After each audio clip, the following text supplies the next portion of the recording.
Mais uma vez, graças e paz a todos. Amém. Graças e paz para você que nos assiste pela internet ou outra mídia. Abra sua Bíblia na carta do apóstolo Paulo aos Coríntios, primeira carta, capítulo 9, do versículo 24 ao 27.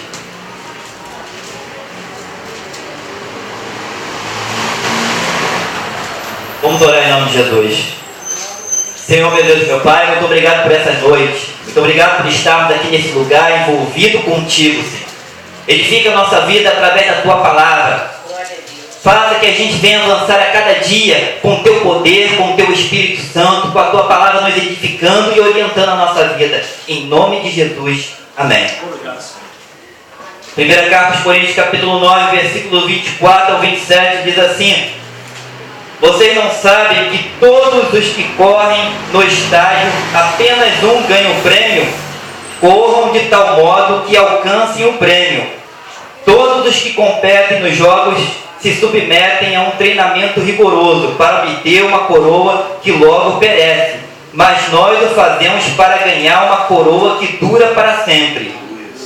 Sendo assim, não corro como quem corre sem alvo, e não luto como quem esmurra o ar, mas esmurro meu corpo e faço dele meu escravo, para que depois de ter pregado aos outros, eu mesmo não venha a ser reprovado. Tema dessa mensagem: avance sempre. Avance sempre. O apóstolo Paulo faz comparação a um atleta, ao seu empenho, a sua determinação em obter o primeiro prêmio. O apóstolo Paulo não está falando da vida secular. Ele está fazendo essa comparação e ele está falando da sua vida espiritual, da nossa vida espiritual. Nos versículos anteriores, ele fala do chamado dele espiritual. Que Deus colocou um chamado na vida dele e ele tinha que cumprir esse chamado. Ele tinha que se empenhar, dar o máximo dele para obter esse chamado na vida dele. E ele fala que para isso ele teve que fazer-se como os fracos, para ganhar os fracos. Ele teve que fazer como os judeus, se postar como judeus, para ganhar os judeus. Como se estivesse na lei antiga. Ele também fala que ele teve que se fazer como se estivesse sem lei, mas tendo a lei de Cristo em seu coração para ganhar os que estavam sem lei. Ele fez isso tudo. Nesse versículo do 24 ao 27, ele fala a respeito de um atleta que se submete a rigoroso treinamento para alcançar, diz ele, uma coroa corruptível. Mas nós, ele diz, lutamos, temos a nossa vida espiritual para ganhar uma coroa incorruptível. Para ganhar isso. E ele fala isso sobre essa ousadia, sobre essa determinação, sobre esse empenho de alcançar o melhor resultado possível. Assim ele fazia na vida dele espiritual. Mas como podemos fazer isso em meio a tantas coisas que nos rodam? Como podemos alcançar, ter a nossa vida espiritual também, obter a nossa vida espiritual empenhados a alcançar o primeiro prêmio, aquilo que Deus colocou para você e eu fazermos? Cada um com o propósito que Deus colocou para fazer. Como conseguimos fazer isso? Eu vou citar 3 pontos que devemos observar para que possamos realmente chegar a esse resultado. Ter a nossa vida espiritual avante, com recompensa, com vitória, com prêmio. Porque é isso que Deus quer para a minha vida e para a tua vida. Ele te chamou para uma coisa tremenda. Ele te chamou para um plano dele, para você cumprir, não para você parar no caminho, não para você desistir, mas que você vá avante e siga adiante o que ele tem para a sua vida. O primeiro ponto que eu quero destacar, a primeira coisa que devemos fazer é sair da zona de conforto. O que é a zona de conforto? A zona de conforto é uma série de ações, pensamentos e comportamento que uma pessoa está acostumada a ter, e que não causam nenhum tipo de medo, ansiedade ou risco. É uma região onde nenhum indivíduo se sente ameaçado. É uma zona tranquila. A pessoa não sente medo, está tranquila naquela posição que ela está, naquela vida dela, seja na vida secular dela, seja na vida espiritual, ela está tranquila. Está numa zona de conforto.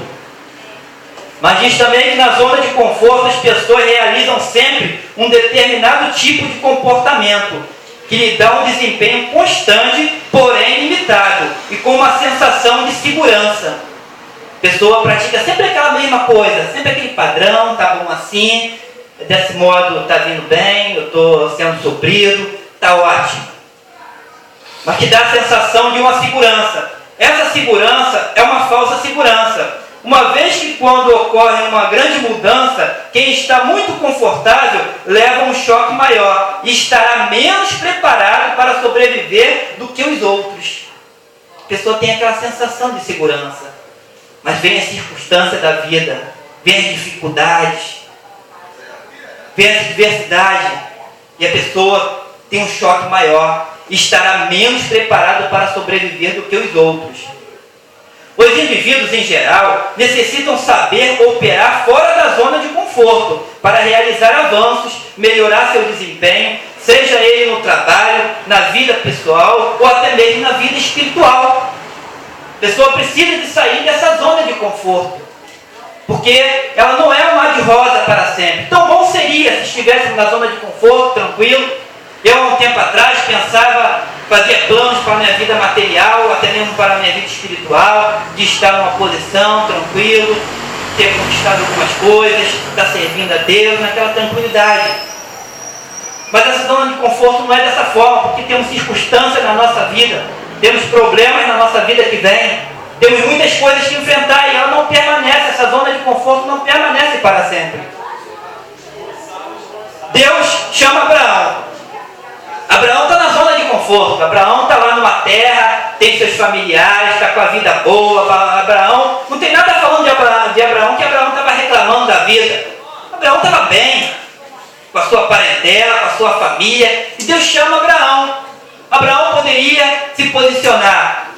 Não, acho que Deus não está me chamando não, acho que é coisa do meu coração, eu acho que está melhor eu ficar assim. Minha vida está boa, gados, mesa farta, para que eu vou sair da zona do conforto? Mas Abraão não, fez diferente. Abraão foi lá, atendeu o chamado de Deus e saiu em destino para o que Deus tinha para a sua vida e para a vida de um grande povo. Abraão saiu, atendeu aquele chamado. Diferentemente, outro tipo de zona de conforto era o povo que estava no Egito.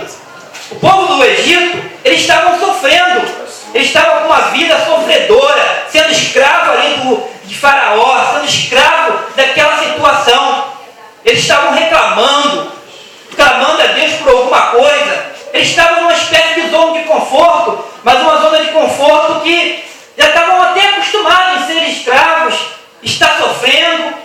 Muitas pessoas são assim, estão numa posição, estão sofrendo, mas acabam se acostumando com aquela situação.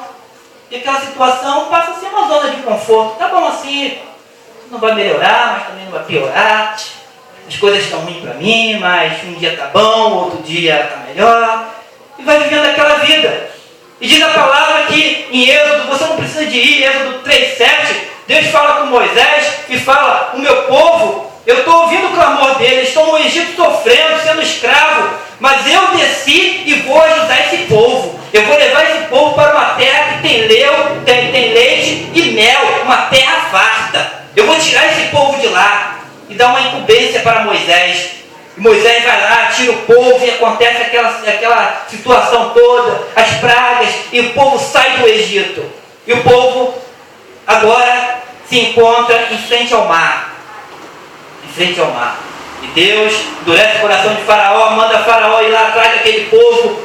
E quando o povo de Israel, o povo do Egito, que estava no Egito, o povo de Deus, vê aqueles carros vindo em sua direção, começam a reclamar. Começam a dizer para Moisés: Moisés, por que você nos tirou do Egito? Será que lá não tinha túmulo suficiente? Nós tínhamos que morrer aqui todos no deserto? A nossa vida lá estava boa. Nós éramos escravos, mas a nossa vida estava boa. Você não deveria ter tirado a gente de lá.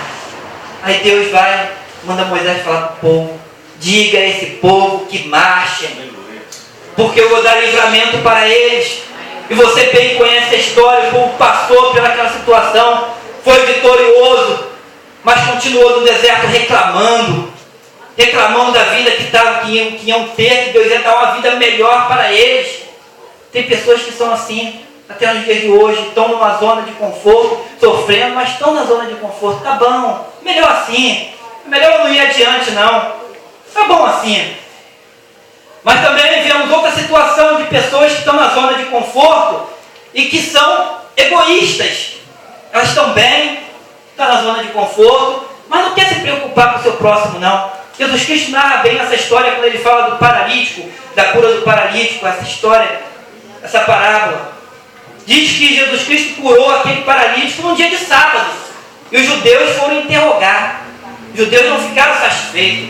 Os judeus, o povo de Deus, estavam bem, foram lá, não ficaram satisfeitos com a situação. Situação que Jesus Cristo estava curando no dia de sábado, estava beneficiando outras pessoas. Porque eles estavam bem, não pode fazer isso. Não pode fazer isso. Assim pode ser o povo de Deus. Você está bem na situação, você está indo ao culto, você está sendo abençoado, tua vida está legal. Mas quando você não se preocupa com o teu próximo e levar a palavra para outra pessoa, você está numa zona de conforto egoísta. Esses 3 tipos de zona de conforto, somente que você está. Mas o que fazer para sair dessa zona de conforto? O que eu tenho que fazer para prosseguir, para não querer isso? O que eu tenho que fazer? O primeiro passo para sair da zona do conforto é você avaliar a sua vida. Tá bom assim?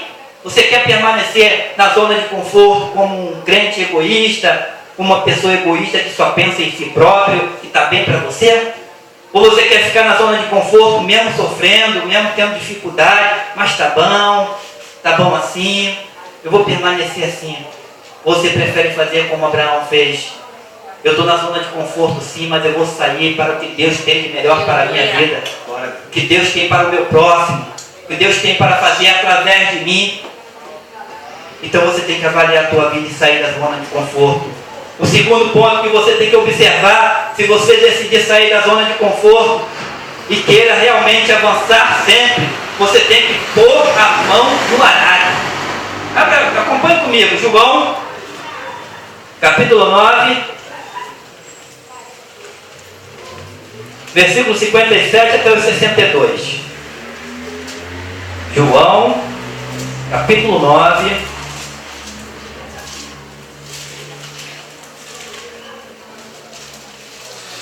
Não, desculpa, tá? Lucas, capítulo 9. Lucas 9, 57 até 62.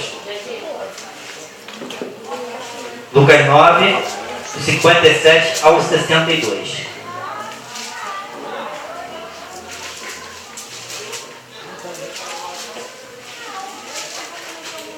Amém? Diz assim, ó. Quando andavam pelo caminho, um homem lhe disse: eu te seguirei por onde quer que fores. Jesus respondeu: as raposas têm suas tocas e as aves do céu têm seus ninhos, mas o Filho do Homem não tem onde repousar a cabeça. A outro disse: siga-me. Mas o homem respondeu: Senhor, deixa-me ir primeiro sepultar meu pai. Jesus lhe disse: deixa que os mortos sepultem os seus próprios mortos. Você, porém, vá e proclame o reino de Deus. Ainda outro disse: vou seguir-te, Senhor, mas deixa-me primeiro voltar e despedir-me da minha família. Jesus respondeu: ninguém que põe a mão no arado e olhe para trás é apto para o reino de Deus. Você tem que pôr a mão no arado. Desculpas, a gente viu bastantes aqui.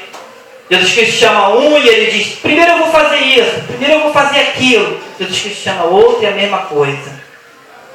E tem um mito que as pessoas dizem por aí, que há um tempo para a pessoa se converter, há um tempo para a pessoa se chegar a Deus.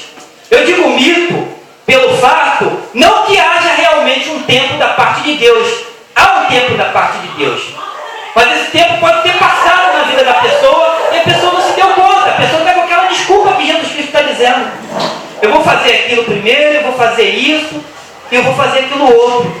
Porque se formos colocar que há um tempo determinado e que não aconteceu ainda, porque esse tempo não foi determinado por Deus, estaríamos dizendo que Deus é culpado do mundo do jeito que está. As pessoas estão aí praticando pecado, indo de mal a pior, e isso é culpa de Deus, porque Deus tem um tempo determinado para que as pessoas se convertam e venham para a presença dele. Se formos pensar dessa forma, há um tempo sim determinado por Deus, mas esse tempo não pode passar da sua vida. Deus vai te chamar para um propósito, Ele te chamar, põe a mão no arado e siga o que Ele quer que você, o que Ele quer fazer na tua vida. Siga! Não dá desculpa para uma coisa, não dá desculpa para outra, não dê uma desculpa verdadeira, ainda que você tenha se justificado com essa desculpa. Mas quando Deus te chamar, vá para a presença de Deus e faça o que Ele tem para a sua vida. Jesus Cristo chamou isso. No antigo pacto, Deus quantas vezes virou para Israel: Israel, eu quero te abençoar. Israel, eu quero fazer de você, contigo como a galinha faz com seus pintinhos, te proteger, te colocar perto de mim. Israel não quis. Quantas vezes Deus enviou profetas para falar para aquele povo e o povo não quis ouvir. No Novo Testamento também você não precisa de ir. Romanos do capítulo 10, Romanos, de 13 ao 15, diz assim: porque todo aquele que invocar o nome do Senhor será salvo. Como, pois, invocarão aquele em que não creram? E como crerão naquele de quem não ouviram falar? E como virão se não houver quem pregue? E como pregarão se não forem enviados? Como está escrito: como são belos os pés dos que anunciam boas novas. E o 17, pulando para o 17, diz assim: consequentemente a fé vem por ouvir. Ouvir a mensagem de Deus, a palavra de Deus mediante Cristo. A fé vem por ouvir. Diz: como pode isso acontecer? Como crerão? Como vai crer se não está sendo ouvido falar de Deus? E como vai crer se não há quem fale, quem pregue? E como pregarão se não forem enviados? É uma consequência de fato e uma responsabilidade minha e tua, porque a palavra diz o seguinte: como são belos pés que anunciam boas novas. Se Deus te chamou para fazer, se Deus te chamou para levar a palavra dele, faça, porque você é abençoado de Deus para isso. Mas para pôr a mão no arado, nós temos que tomar decisões. Nós temos que tomar decisões. Achar que não é tempo, ou que eu não preciso de Deus, eu me basto, está tudo bem com a minha vida. Ou deixar, ou ficar sendo conivente com a situação. Temos que deixar de ser conivente com a situação. Temos que levar a palavra de Deus, não esperar que outra pessoa faça. Porque na verdade, se falar é bom, está na zona de conforto, está na igreja pregando certinho, fazendo a tua parte, mas pessoas estão lá fora, pessoas estão em outros países que não ouviram falar de Deus, pessoas estão sofrendo, e nós somos responsáveis por levar essa palavra. Não temos que ser coniventes com a situação, nós temos que fazer, não esperar, Deus vai enviar uma pessoa para fazer. Não, Deus quer enviar a mim e a você. Aleluia. Basta que nos coloquemos na posição de Deus, na vontade de Deus. Basta que colocamos na presença de Deus e façamos a vontade dele. Obrigado. É isso que ele quer da minha vida. Mas diz a palavra do Senhor que quando ele nos chama, ele nos prepara. A igreja de Deus tem um chamado. O corpo de Deus a igreja de Deus é um corpo. E nós somos os membros desse corpo. Primeira carta aos Coríntios, segue um pouquinho mais adiante.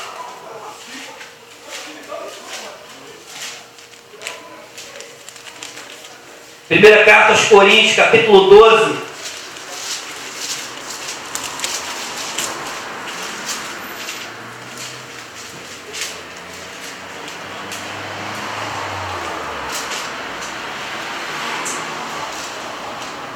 Versículo 7.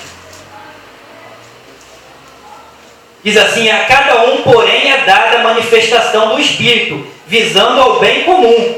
Pelo Espírito, a um é dada a palavra da sabedoria, a outro, pelo mesmo Espírito, a palavra de conhecimento, a outro, a fé, pelo mesmo Espírito, a outro, dons de curar, pelo único Espírito, a outro, poder para operar milagres, a outro, profecia, a outro, discernimento de espíritos, a outro, variedade de língua, e ainda a outro, interpretação das línguas. Todas essas coisas, porém, são realizadas pelo mesmo e único Espírito, e Ele as distribui individualmente a cada um como quer. Você é importante na presença de Deus. Você é importante no corpo de Deus. Porque se o corpo, acompanhe comigo no versículo 17 desse mesmo capítulo, diz assim: se todo o corpo fosse olho, onde estaria a audição? Se todo o corpo fosse ouvido, onde estaria o olfato? Todos vão ser a mesma coisa? Todos os membros são a mesma coisa? Não. Você faz parte desse corpo de Deus. Você faz parte de Cristo, da igreja de Cristo. Igreja essa abençoada por Deus. Igreja essa chamada por Deus, preparada por Deus. E você faz parte desse corpo. Você é membro desse corpo. Então faça o que Deus colocou na tua mão. Faça o que Deus tem para você. Porque você não é menor se for uma parte do corpo, ou maior porque é uma parte mais usada do corpo. Não, você tem a importância na presença de Deus. Aleluia. O 25 ao 27 desse mesmo capítulo diz assim: a fim de que não haja divisão no corpo, mas sim que todos os membros tenham igual cuidado uns pelos outros. Quando um membro sofre, todos os outros sofrem com ele. Quando um membro é honrado, todos os outros se alegram com ele. Ora, vocês são o corpo de Cristo, e cada um de vocês individualmente é membro desse corpo. Assim, na igreja, Deus estabeleceu primeiramente os apóstolos, em segundo lugar, profetas, em terceiro lugar, mestres, depois os que realizam milagres, os que têm dons de curar, os que têm dons de prestar ajuda, os que têm dons de administração e os que falam diversas línguas. São todos apóstolos? São todos profetas? São todos mestres? Têm todos os dons de realizar milagres? Têm todos os dons de curar? Falam todas as línguas? Todos interpretam? Entretanto, busque com dedicação os melhores dons. Você é corpo de Cristo, você é membro de Cristo e você tem um valor para Deus. Portanto, faça de melhor para Deus. Mas outro ponto que eu quero abordar também, já abordei o ponto de sair da zona de conforto. O segundo ponto, pôr a mão no arado. E o terceiro ponto e último que eu quero abordar é: continue andando e continue fazendo. Você não pode parar. Porque se você parar completamente, é muito mais difícil começar de novo. Quantas pessoas você conhece que estavam na presença de Deus e hoje não está mais, está distante? Quantas pessoas que você conhece ou nós mesmos que tínhamos algum propósito para fazer e paramos e não voltamos a fazer mais? Então, não pare, continue fazendo, continue andando, avance sempre. Por isso que o tema da mensagem não é avance, porque você pode avançar e parar, dar um tempo e talvez nem voltar a fazer. Mas o tema da mensagem é: avance sempre, para que você ande, para que você não pare, para que você alcance aquilo que Deus tem para a sua vida. Há uns dias atrás, Deus, através do pastor, me trouxe algo para a minha vida, que eu iria subir mais um degrau. Eu comigo poderia pensar de várias maneiras e pensei: talvez esteja bom a minha posição, talvez está bom eu ficar nessa posição, eu já faço algumas coisas, eu já sou útil na obra do Senhor. Talvez seja melhor eu ficar assim nessa zona de conforto. Para que mais responsabilidade? O que eu estou fazendo, eu acho que já faço algumas coisinhas, então tá bom. Ou talvez pensaria: não, já faço bastante, tá bom. Não quero fazer mais, tá bom nessa posição. Mas quando eu questionei a Deus, quando eu orei a Deus para saber se era da vontade de Deus, se era tempo de Deus, Deus me respondeu: vá avante, é tempo. Não recuse a responsabilidade que eu coloco na sua mão. E eu assim aceitei. E eu assim tomei para mim. Não é tempo de parar. Não é tempo de a gente parar. Muitas das vezes a gente se sente cansado, sim. Muitas das vezes a luta, o tempo vai passando, você se sente cansado. Talvez você pense, vou ficar na zona de conforto, tá bom assim. Talvez as lutas que você tem enfrentado na presença de Deus, com a obra de Deus, ou até mesmo na tua vida secular, talvez tenha sido uma luta. Você pare e pense, não era nem para eu ter feito isso. Eu deveria ter ficado numa outra posição, porque eu tenho feito, não tenho visto muita recompensa. O apóstolo Paulo também se colocou nessa posição por algumas vezes. O apóstolo Paulo dá esse incentivo para nós, mas com certeza as lutas, os açoites, as prisões, fez ele parar muitas das vezes e pensar. Mas Deus o fortaleceu a cada dia para que ele fosse avante, para que ele não parasse. Assim ele fortalece a minha vida. Se você está passando por um momento de dificuldade, de fraqueza, queira parar na tua vida espiritual, ou até mesmo na tua vida secular, porque isso reflete na nossa vida secular. Quando nós estamos bem com Deus, estamos desanimados também na nossa vida secular. Se você está desanimado, tem uma história, uma lenda da águia, que você já deve ter ouvido falar, que conta o seguinte, que a águia ela tem aproximadamente 70 anos de vida, e quando chega aos 40 anos, ela já está cansada, o bico dela já longo, curvado, já não tem força, já não consegue mais pegar a presa. As suas garras, as unhas, as garras já estão inclinadas também, já estão de uma forma que não consegue mais pegar a presa. As suas penas já estão cansadas, envelhecidas, e o voo já não é mais perfeito, já é cansativo. E diz a história que ela tem duas opções: ou ela dá o voo para a morte, ou ela dá um voo para cima. E quando ela opta em dar esse voo para cima, ela vai para um lugar bem distante, um lugar alto, em que ela não tem a necessidade de voar. E ali ela começa a pegar o seu bico e acertar ele numa pedra, até arrancá-lo. E quando ela consegue arrancar, começa a crescer novamente aquele bico. E conforme o bico vai crescendo, já começa a ter força, e ela pega com aquele bico e arranca todas as suas unhas. E a unha volta também a crescer. E ela pega com seu bico também, tira todas as penas, começa a tirar as penas, e vão se renovando as penas, vão crescendo. E ela chega naquele tempo determinado, ela está pronta, novinha em folha, pronto para a renovação. E ela sai dali e dá aquele voo de renovação. Muitas das vezes nós estamos nessa posição.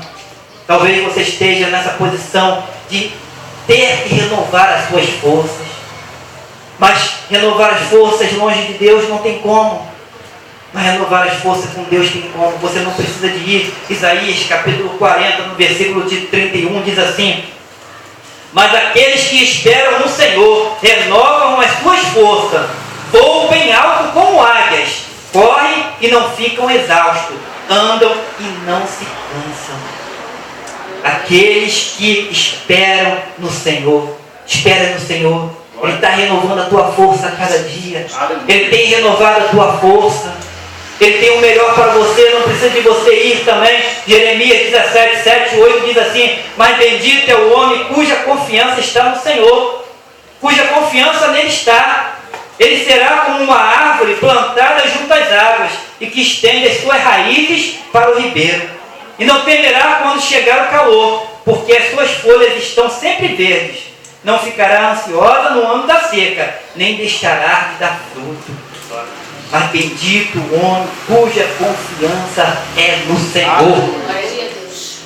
Seja como essa árvore plantada junto ao ribeiro, que estende as suas raízes para as águas, para o ribeiro, para a água da vida, que é o nosso Deus, que é Jesus Cristo. Ele tem a água da força, essa água que bebemos e não teremos mais sede. Essa água que nos fortalece, nos dá vida, porque vai vir as circunstâncias, vai vir um ano mesmo que as folhas estarão secas, mas nesse tempo não ficará ansiosa no ano da seca, nem deixará de dar fruto. Você não deixará de dar fruto, você não deixará de prosseguir. Renove as tuas forças no Senhor. Renove a cada dia, não pare, continue andando. Continue nessa tua força. porque a graça de Deus nos basta. Acompanhe comigo o que o apóstolo Paulo falou, 2 Coríntios, capítulo 10, capítulo 12, versículo 9 e 10.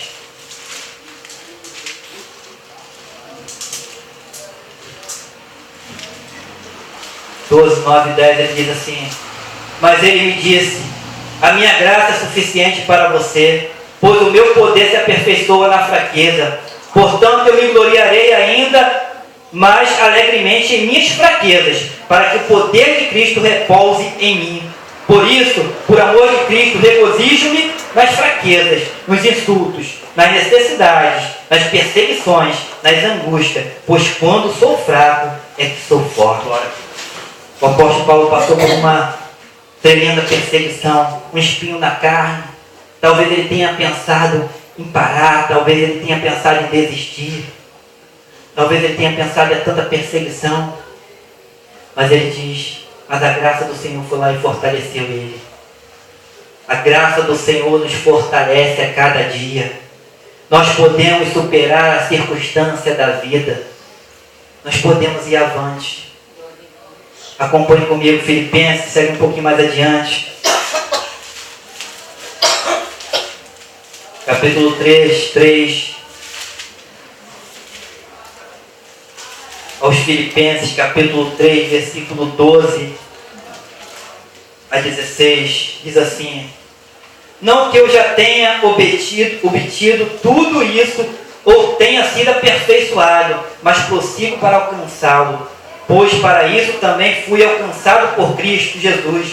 Irmãos, não penso que eu mesmo já o tenha alcançado, mas uma coisa faço, esquecendo-me das coisas que ficam para trás e avançando para as que estão adiante, prossigo para o alvo, a fim de ganhar o prêmio do chamado celestial de Deus em Cristo Jesus. Ele fala isso: eu deixo as coisas que ficam para trás, eu prossigo para o alvo. Não que eu tenha alcançado, não que eu tenha sido perfeito já, mas eu prossigo para o alvo. Eu não olho para trás, eu prossigo. Assim somos nós. Deixa as coisas para trás, deixa aquilo que tem te magoado, não fique relembrando isso. Deixa as derrotas que ficaram para trás, olhe para frente, olhe o que Deus tem para a sua vida, olha o que Deus tem para o teu chamado. Prossiga, vá avante. Primeira carta aos Coríntios, você não precisa de ir, 15, 57, 58, diz assim: mas graças a Deus que nos dá a vitória por meio de nosso Senhor Jesus Cristo. Portanto, meus amados irmãos, mantenham-se firmes e nada os abale. Sejam sempre dedicados à obra do Senhor, pois vocês sabem que no Senhor o trabalho de vocês não será inútil. Mantenham-se sempre firmes e que nada os abale. Quando o Espírito Santo de Deus está em nossa vida, quando o poder de Deus, quando a força de Deus está em nossa vida, nada nos abala. Nós prosseguimos. E eu quero terminar com uma passagem do apóstolo Paulo, já que eu falei daquela passagem que ele nos anima, nos orienta a olhar para aquele atleta, da vida secular daquele atleta que se submete a rigorosos treinamentos, a uma vida que não é fácil. Você conhece os esportes que nós temos hoje em dia. Você sabe que o jogador de futebol ganha bem, mas ele também passa por rigorosos treinamentos para manter a forma, para procurar ser o melhor. Você conhece a Fórmula 1 também? Diferença de segundos, diferença até de milésimo de segundo, uma pessoa é colocada na posição, ganha o primeiro prêmio. Então há um esforço maior, há uma força maior. E o apóstolo Paulo, ao Timóteo, segunda carta ao Timóteo, ele diz o seguinte: avance só mais um pouquinho. Última passagem, já estamos terminando. Segunda carta a Timóteo, capítulo 4.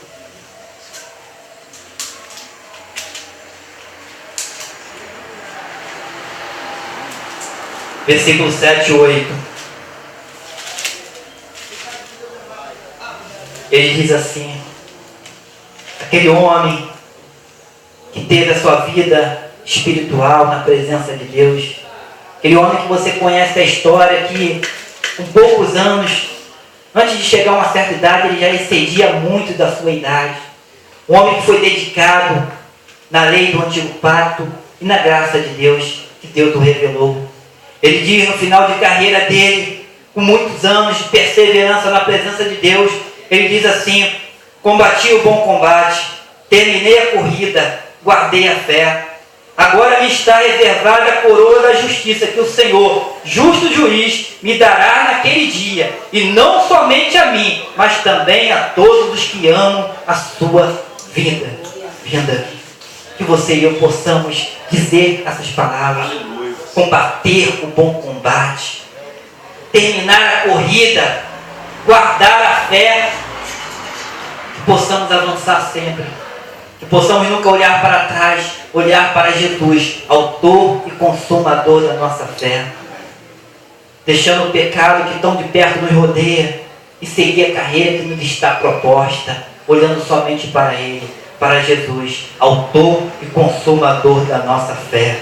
Que você possa meditar nessas palavras, que você possa olhar, deixar a tua zona de conforto, se pôr a mão no arado, fazer o que Deus tem para você fazer, e que você venha sempre prosseguir, continuar andando e fazendo, e não desistir. Renove suas forças na presença de Deus, renove suas forças caminhando com Deus, porque caminhando com Deus nós renovamos as nossas forças a cada dia. Renove a sua força, e que você possa dizer no final, no chamado, quando Deus te chamar, você possa dizer assim: combati o bom combate, acabei a carreira, guardei a fé. Aleluia.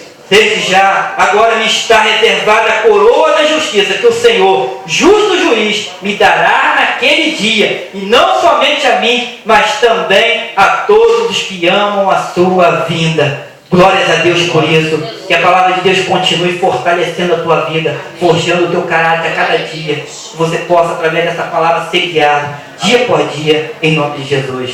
Vamos aplaudir ao Senhor em nome de Jesus.